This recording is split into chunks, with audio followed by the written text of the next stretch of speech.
Delhi high court के justice Yashwant Verma के घर पर कितना कैश मिला है।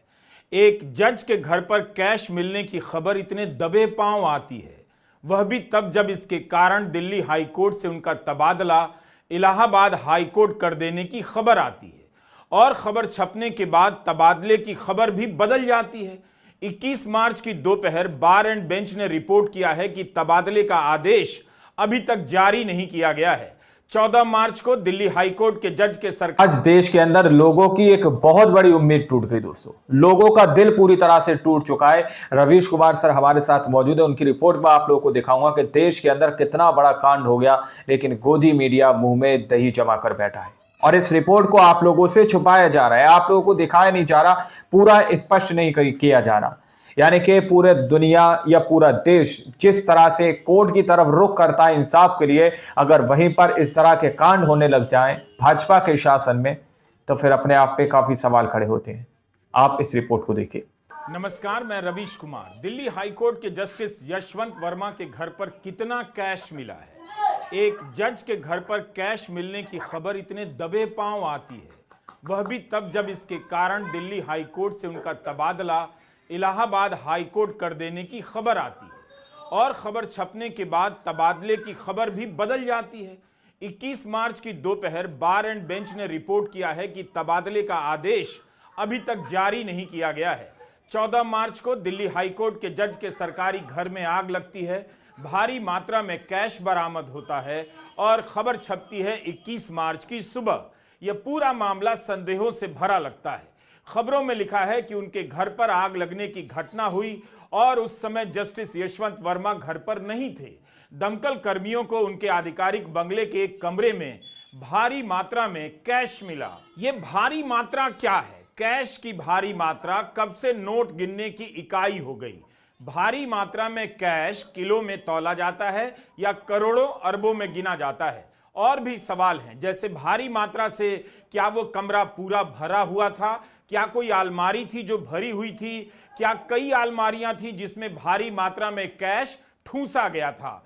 आर्टिफिशियल इंटेलिजेंस की मदद से यह तस्वीरें नहीं बनानी पड़ती अगर पुलिस और कोर्ट ने खुद बता दिया होता कि कितना कैश था। खबरों के मुताबिक 14 मार्च को जस्टिस वर्मा के घर आग लगी। दमकल कर्मियों ने आग बुझाने के दौरान एक कमरे में भारी मात्रा में नकदी बरामद की, जिसके बाद इस मामले की आधिकारिक एंट्री की गई।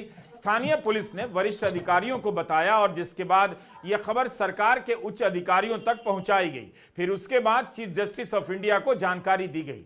जब कैश को लेकर आधिकारिक एंट्री दर्ज हो चुकी है, तब देश को क्यों नहीं बताया जा रहा कि कितना कैश है। 10 लाख है, 10 करोड़ है, 50 करोड़ है, 100 करोड़ है, 150 करोड़ है, 200 करोड़ है, कहां तक गिना जाए? कितना करोड़ है, आखिर क्यों सूचना नहीं दी जा रही? आकर बता देना चाहिए कि बरामद कैश कितना है। समाचार एजेंसी पीटीआई ने कहा है कि जस्टिस वर्मा आज कोर्ट में नहीं आए, ना उन्होंने कैश से जुड़े सवालों के जवाब दिए हैं। बार एंड बेंच ने भी रिपोर्ट किया है कि जस्टिस वर्मा 21 मार्च शुक्रवार के दिन छुट्टी पर रहे।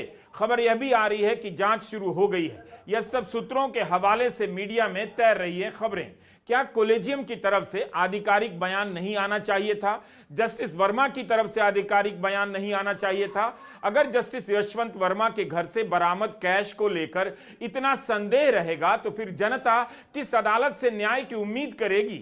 न्यायपालिका में जनता के भरोसे का क्या होगा? यह जस्टिस यशवंत वर्मा के हित में भी है कि वे अपनी बात पब्लिक को बताएं, ताकि उनका भी पक्ष पता चले।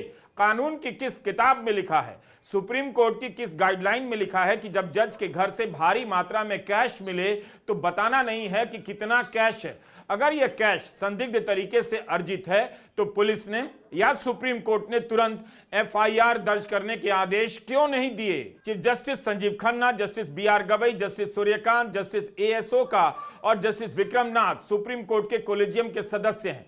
कोलेजियम जजों की नियुक्ति और तबादले और अन्य मामलों का काम देखता है। खबर है कि इस कोलेजियम ने सर्वसम्मति से फैसला कर लिया कि जस्टिस यशवंत वर्मा का तबादला इलाहाबाद हाईकोर्ट कर दिया जाए। इसी हाईकोर्ट से अक्टूबर 2021 में उनका तबादला दिल्ली हाईकोर्ट में हुआ था।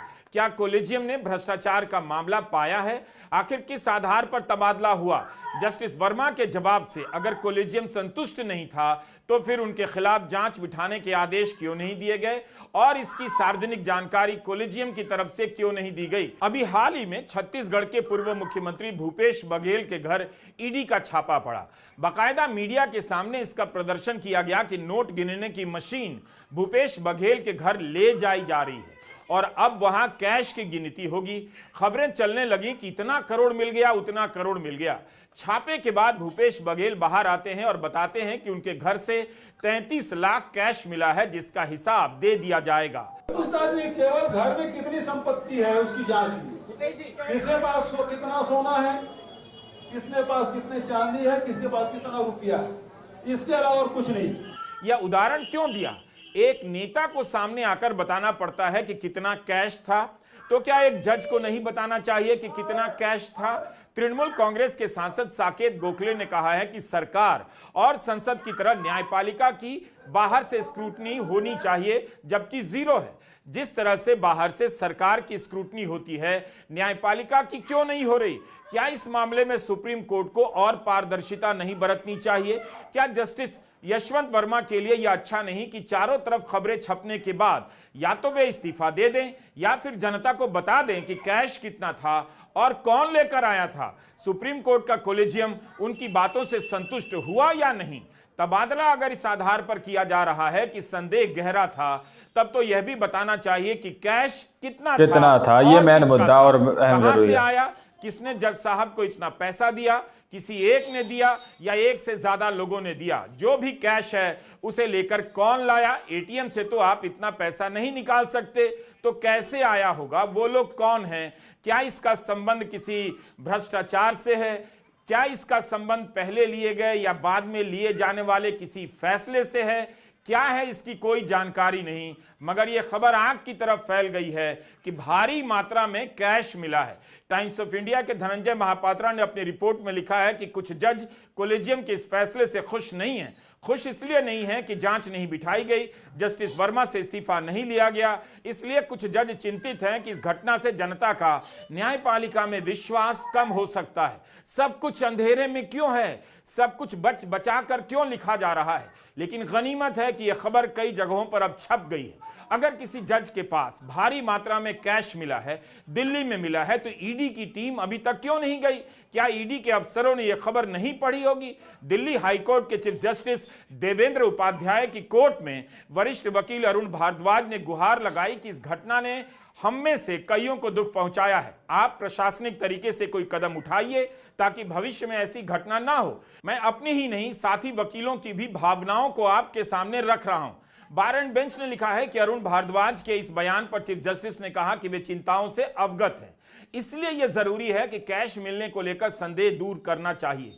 आयकर कानून आपसे पूछता है कितना कैश है, कहां से आया।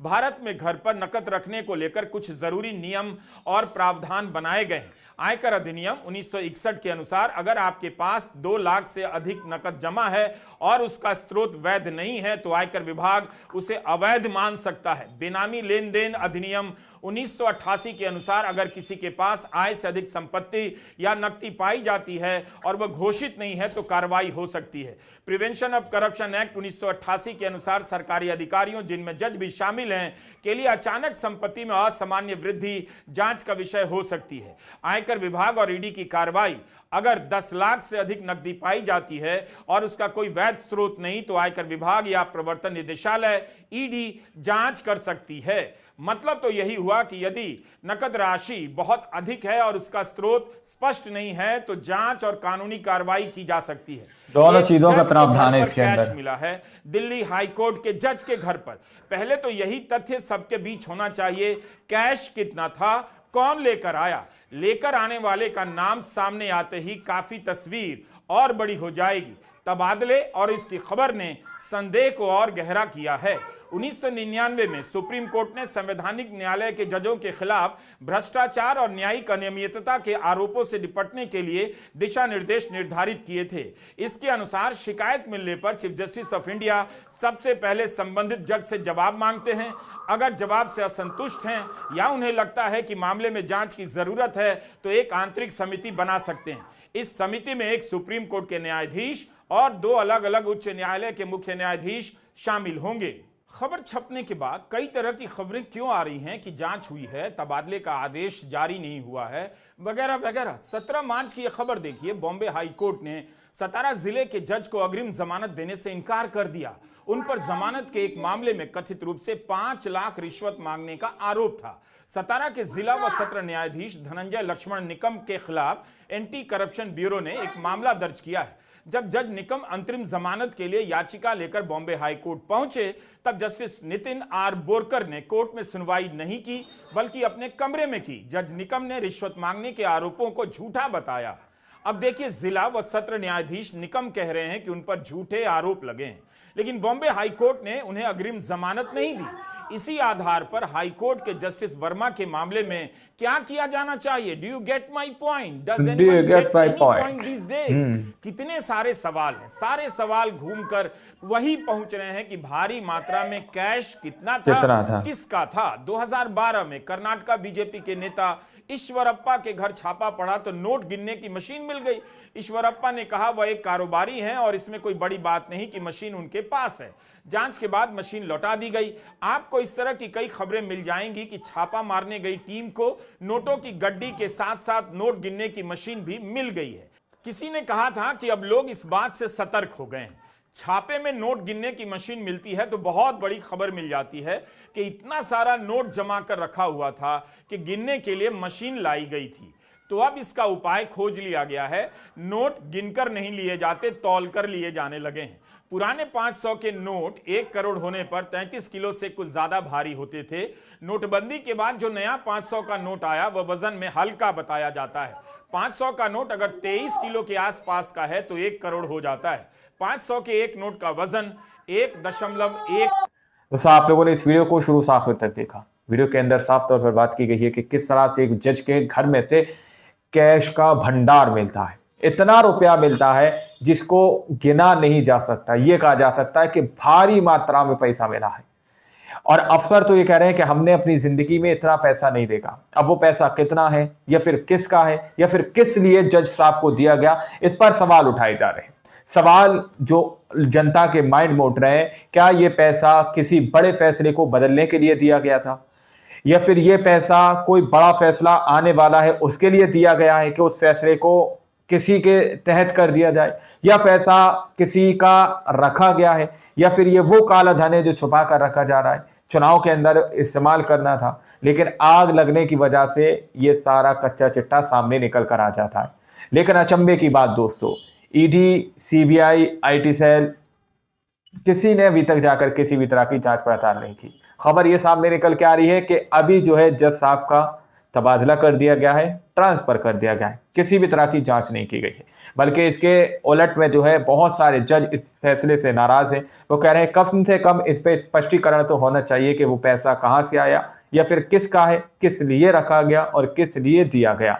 ये सवाल अपने आप में बहुत बड़े हैं क्योंकि जनता, पूरी देश की जनता जो है न्याय के लिए कोर्ट के दरवाजे का जो है गेट खटखटाती है, लेकिन वहीं पर इस तरह की तस्वीरें सामने निकल कर आए तो इंसान अपने आप में टूट जाता है। आप लोगों ने इस पूरी रिपोर्ट को देखा सुना, आप लोग इसके बारे में क्या सोचते हैं, क्या समझते हैं, अपनी राय कमेंट सेक्शन में जरूर दीजिएगा। मिलते हैं अगली वीडियो में, जब तक के लिए जय हिंद, जय भारत। ये चश्मा कैसा लग रहा है कमेंट में जरूर बताइएगा।